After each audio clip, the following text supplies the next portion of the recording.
It is, in fact, Danny Bonaduce, life coach, taking your calls, making you feel better about life. Call me right now, 1-800-252-1025. Of course, you can email me at lifecoach@KZOK.com. Life Coach brought to you by Goldberg Jones Divorce for Men. Call 1-800-DIVORCE. Let's go with Philip and Puyallup. Philip and Puyallup. How you doing? I changed the way I said it. There's a yow right in there, see? Hey, how you doing, Danny? I'm good, buddy. How are you?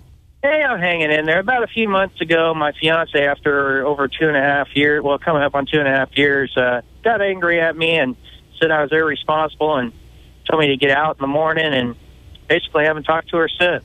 All right, now let's take care of this. So you haven't talked to your fiance in approximately 3 months, correct? Right, coming up on 3 months. Coming up on 3 months. Let's cover our bases. Any chance she's dead?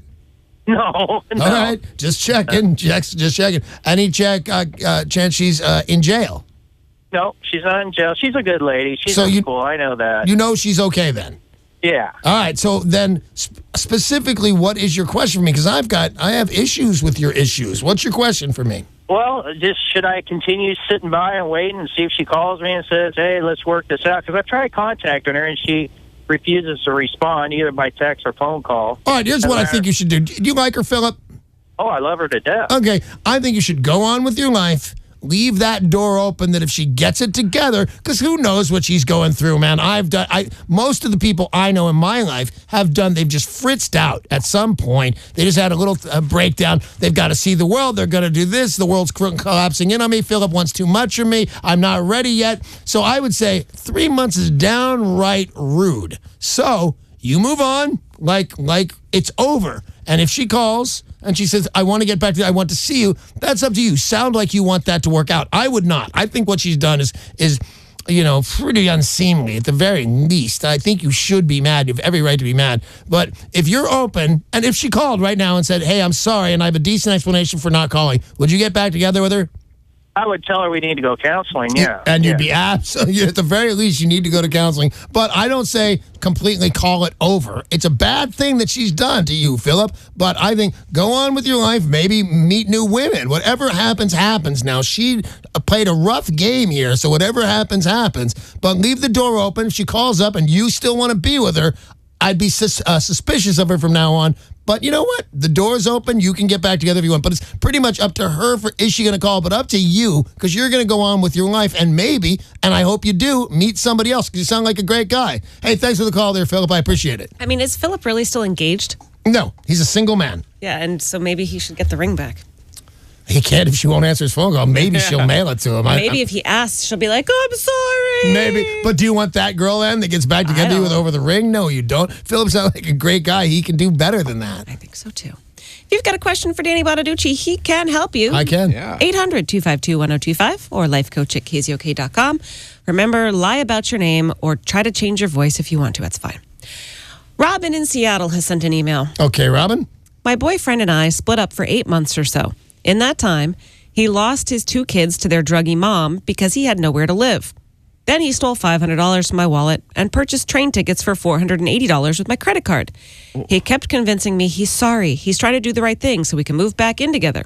Then we got into an argument while he was driving on a suspended license with no insurance and totaled the car he just bought. Oh! He wants me to say I was driving or to run from the police, but I begged him to stay. Given all this, and speaking of running, should I stay or should I go? Is that a real question?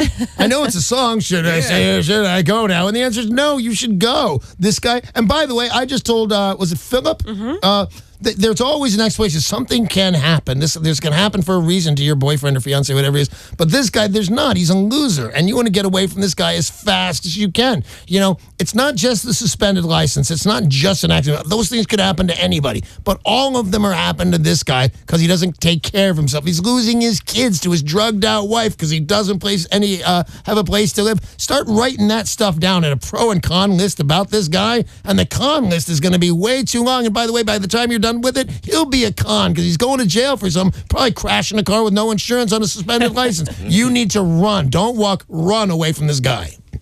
All right. It's Danny Bonaduce, Life Coach, 800-252-1025. If you've got a question, call now. April in Kent, you're on with Danny. Hello, April. Hey, Danny. How are you this morning? I'm very well. What can I do for you? Well, okay. I have my boyfriend and I live in our apartment. Right. And my daughter, through extenuating circumstances, had to move back in with my granddaughter and her fiance. All right. What are those circumstances? Well, she was living with my dad, who wasn't paying the bills because he's an alcoholic drug addict and was spending all their money on that. Okay. So she ended up moving back in because there was no power, no water at the house. God, and by the way, for anybody listening, that's almost what exactly happens to drug addicts and alcoholics. The lights go out. It's bad. Vermin start taking over your house and stuff. That's what, drug addiction is not just a bad thing for the person who's an addict, but it's bad for hygiene. It's bad for relationships. Drug addiction just sucks. Yeah, it does. So the problem is that my daughter is very strong-willed. She thinks that she runs my house, which is kind of frustrating, and I do get irritated from time to time. How old is she? She is 19. Trouble.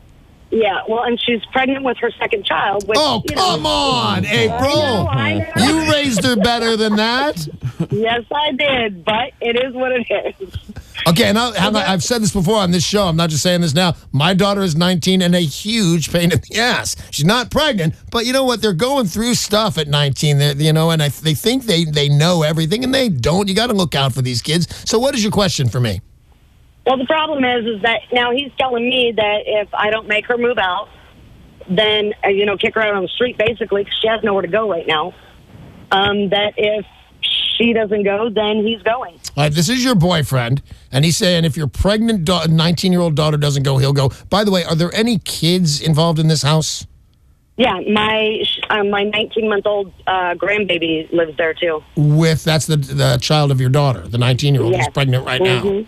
You know what, April, I hate to be rude on this, but he should be more understanding. He's going to lose out. If he wants you in his life, he's going to lose out. But can you understand how your boyfriend did not sign up for these extra girls with extra kids? And at that age, they're still crying and stuff like that.